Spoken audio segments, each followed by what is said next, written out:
Okay, magandang araw po sa ating lahat, sa ating mga kababayan, kapwa OFW, sa ating mga subscriber po nandito po lagi sa ating YouTube channel, sa ating mga kapwa OFW po sa saan mang panig kayo sa ating mundo ngayon na nagtatrabaho po sa mga iba't ibang bansa sa ahang lugar diha sa San Carlos, Pilar, Bohol. Maadjong adlaw ni Juntanan diha, maadjong gabi o depende sa anong oras po ninyo mapanood itong aking video or vlog o reaction patungkol dito sa kay Tatay Digong na hindi ho bali na postpone na naman ang ano niya ngayon, itong tinatawag nilang status confirmation of trial. Hindi ho ito natuloy ngayon dahil ho sa kalusugan ni Tatay Digong na kinonfirm ho ito dito ni Joanna Corner na itong presiding judge sa ICC sa Trial Chamber 3. Ito ho yung siya yung presiding officer dito sa darating na mga araw.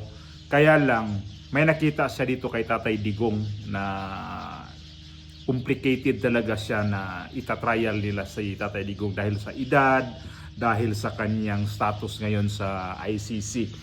At ganoon pa man ay itong si Conte na una ho to nagpalabas ho ng kanyang naglabas ng kanyang ng kanyang opinion ba tungkol dito sa Tatay Digong. Walang awa talaga to si Conte, itong si Cristina Conte. Ito yung alam niyo na to kung sino to siya. Ito yung mukha niya, yan siya na mukhang sumbi na ang mukha nito. Nakita niyo ba ang mukha nito? Ayan ayan.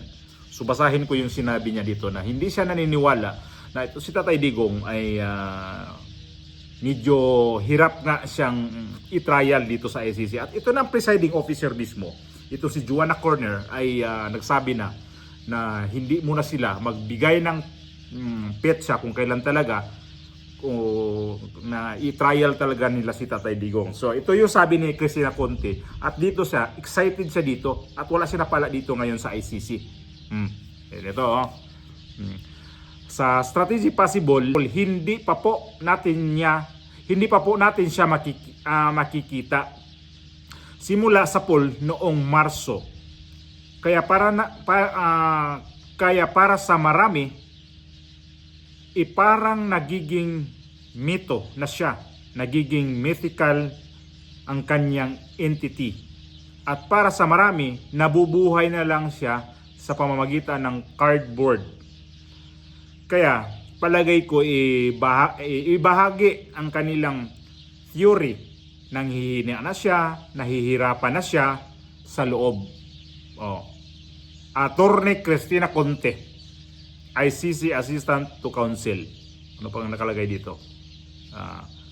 Kaugnay sa pag-waive ni PRRD sa kanyang karapatang dumalo sa status conference. Ito ngayon yung ginagawa ng ICC, itong status conference trial na kung ano ba talaga, may basihan ba talaga na i-trial nila si dating Pangulong Duterte.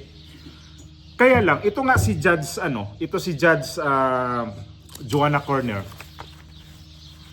Ayaw niyang ngayon kung ano talaga kasi gusto na nitong mga taga-ICC na i-trial na si dating Pangulong Duterte dahil nga nakita nila dito sa status ni Tatay Digong na may edad na.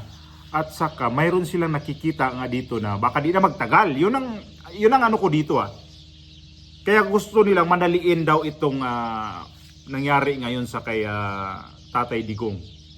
So, ito si Cristina Conte hindi naniniwala na ito si Tatay Digong hirap na ho siyang humarap dito sa kung sakali mang i-trial talaga siya by November in-extend ho to sa November. Pero itong ICC napilitan ho talaga sila dito na napilitan sila dito na i-extend pa ang pagta-trial dito ni Tatay Digong gawa nito sa kanyang status nga dito sa kanyang health condition. Ito yung sabi ng nitong si Joanna Corner. Pakinggan ninyo. Panoorin natin Right. As regards, first of all, to the decisions we've come to, the start of trial, we are prepared to accede to the prosecution's application of the 30th of November as the start of trial. The trial will run on a daily basis until the judicial recess, or thereabouts. We have to wait for the report on the accused's fitness, and they will specifically be asked to, if they find him fit to stand trial, about the proposed sitting. The Chamber would obviously like to sit, subject to witness problems, 5 days a week. But we note the recommendations that were made for the confirmation hearing, and so it may well be that we'll have to adjust it. If we have to have a day for the accused not to be in court each week, that doesn't necessarily mean it won't be a sitting day, because we can use that day to deal with any administrative matters or any legal arguments that are due to take place, subject, of course, to the accused waiving his right to be present. So effectively, at the moment, as I say, subject to what reports we get, it should be taken by all parties, participants in the registry, that we will be sitting continuously until the recess at Christmas. We very much also urge the registry to make the necessary arrangements so that for the opening statements at the end of November there can be interpretation. Kung ganon, itong nakikita talaga niya ay hirap nga si Tatay Digong. Kasi nga, ang sabi niya dito, at this moment, it's a bit difficult to set schedule for trial until we've had an up-to-date report. So, hindi pa nila alam. Itong November, hindi pa nila alam to kung matuloy to o hindi. Kasi nga, nagdidepende dito sa, sa assessment dito sa, sa kay Tatay Digong kung pwede dito siya. Kasi nga naibalita na nga to na ilang beses na natumba sa kulungan, na nabagok pa. At ang masama pa dito, hindi ito sinabi sa pamilya ni Tatay Digong. At ito na ngayon, mismo itong si Joanna Corner, nagsabi na talagang kailangan nila talaga, parang i-condition nila si Tatay Digong muna bago nila i-trial. Pero sa palagay ba ninyo, i-condition pa sa ganitong edad na 81 years old, na hirap na to ganito. Kung natandaan ko to nung pagdating siya sa galing sa Hong Kong noong dinala siya sa The Hague. Mayroon ho to siyang follow-up, check-up sa Cardinal Santos. Doon ho to dapat didiretso sa check-up niya sa kanyang doktor. Kaya lang, nangyari nga noon, hindi siya natuloy sa check-up dahil dinala kaagad sa The Hague nung araw na yun. Di ba, ang ilang oras siya nakatambay sa sa Villamor. So, pagka noon, dapat matingnan ang kanyang mga gamot. Ang dami niyang gamot na tinitake. Alam na nga ni Senator ni Bongo yun, na may mga gamot talagang tinitake si Tatay Digong. So ngayon, itong mga makakaliwang grupo, ito sila ni Conte, hindi talaga naniniwala na si Tatay Digong talaga ay gusto talaga nilang iharap. Magsabi sila na pwede yan. Ngayon mismo na, itong si Corner ang nagsabi na hindi muna. Hindi talaga nila pwede na iharap ito kasi nga hindi nila nakitaan talaga na maganda ang kondisyon ni Tatay Digong. Ibig sabihin nito, si Tatay Digong talaga, ayaw talaga to niyan, haharap sa mga tao. O isa pa, bahala na kayo mag-trial dyan, basta hindi ako haharap. Bakit ako haharap dyan? Tapos pagpiestahan lang din ako sa mga media, lalo sa Pilipinas, kasi sigurado, ang mga tao kasi dito, pag ito sinasabi ni Conte, di ba? Cardboard. Maraming nagsabi ho niyan, na si Tatay Digong daw, may mga dyan kakilala ko, karton ang tawag nila, puong na karton. mga ano ba, mga demonyo to, mga ganitong klaseng tao na ang lakas na mangutya ba na sa ngayon ang edad ganito na ang ating presidente, tapos sabihin nila karton. So what kung karton? Kung yan ang nakikita ninyo na ang mga tao kahit karton yan, nirerespeto nila yan. Lalo dito sa dahig. Gumawa sila ng ganyan na imahe na kahit karton yan, pero grabing respeto. Kayong nagsasalita dyan na karton yan, mas gusto ko pa yung karton na irerespeto ko pa yan kaysa naman mga tanso ho yung ginawa ninyo mga estatwa pero sobra namang kawatan. Yan lang ang naano ko dyan eh. Masasabi ko dyan sa mga tao na salita na ito si Conte, cardboard. Oh. Kung karton yan, wala akong pakialam na dyan, dito ako.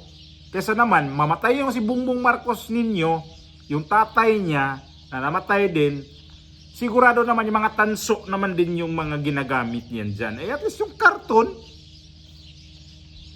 at least hindi ho siya plastic na ginagawa ng mga ng mga tao nagmamahal sa kanya. Walang pera pang paggawa ng tanso. Antayin nyo, pag nawala si Tatay Digong, magkaroon baka gold pang ipapagawa dyan sa mga tao, ha? Karamihan yung nakikita natin yung mga revolto dyan, mga tanso ho yan, o kaya mga siminto. So, ito ngayon ang ICC, hirap sila dito kay Tatay Digong. Hirap talaga. Itong schedule na i-schedule nila. I'm reluctant at this stage without further report and without an assessment made by the experts to set a schedule for trial. Antay siya kung kailan ho ito i-confirm na pwedeng i-trial o pwede siyang i-attend na trial. Kasi 81 years old, mahirap na ho yan. Nakita naman natin nung galing siya sa Hong Kong. Nakabaston na nga tapos ngayon, pilitin ninyong pa i-attend sa trial. Ngayon, ito na mismo. Bigo si Conte. Na ang akala ni Conte nito ay may confirm na talaga ang trial. So sa November na naman. November 10 ba yon? So magwi-winter na dito ang lamig yan, ha. Pagdating ng November kasi malamig na ho yan. So magwi-winter na dito. Yan naman panibago na namang klima na yan na i-adjust mo na naman ang katawan dyan. Kailangan malakas ang resistensya dito kapag nandito ka. Kasi papalit-palit ang tiempo nga. Ngayon dito ang init. Pero pagdating na ng ganyan, Nobyembre hanggang February, nako ang lamig. Lalo dyan sa lugar na ngayon dyan, na mag-a-ice pa. Yan ang mahirap i-adjust ang galing ka sa init tapos tirahin ka ng sobrang lamig. Nako, ang hirap po yan. Sigurado trangkaso abutin yun dyan. So ito, walang napapala si Conte. Gusto nyo talagang i-trial si Tatay Digong mismo na. Ito, taga-ICC na itong presiding officer, presiding judge ng ICC. Hindi pwede. Hindi pwede namin to. Kailangan namin mag-antay ng panahon kung kailan ho talaga namin siya pwedeng i-trial. Kasi sa sitwasyon niya ngayon, sa kanyang health condition, hindi okay si dating Pangulong Duterte. Yun ang sabi nitong si Joanna Corner. So, ito, boses pa naman yan. Parang may halak. Parang lalaki. Sabi ko kanina sa balita, sabi ko babae o lalaki? Yung nakita ko yung mukha nito, taray man ang mukha. Taray na mukha nito, tingnan mo naman yung mukha. Hindi ko alam anong klaseng, anong nasyonalidad nito. Di ba? Napaka grabing tindi na antidira itsura nito. Para si Donald Trump pa. Okay? So November na naman. So itong mga nag-aantay ngayon na mga nagsabi kayong karton si Tatay Digong,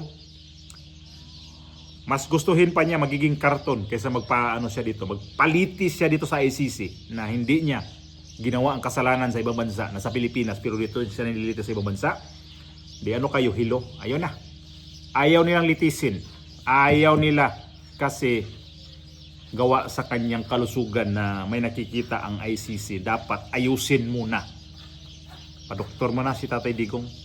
O ba, malay natin na abot pa siya ng mapresidente si VP Sara para iuwi to. But ayaw nyo na payagan tong ayaw nyo na payagan to ng i-interim release para makauwi na lang to. Nakita nyo naman pala na hindi maganda ang condition nito. I-interim release ninyo. House arrest ba? Parang ganun. O di ba?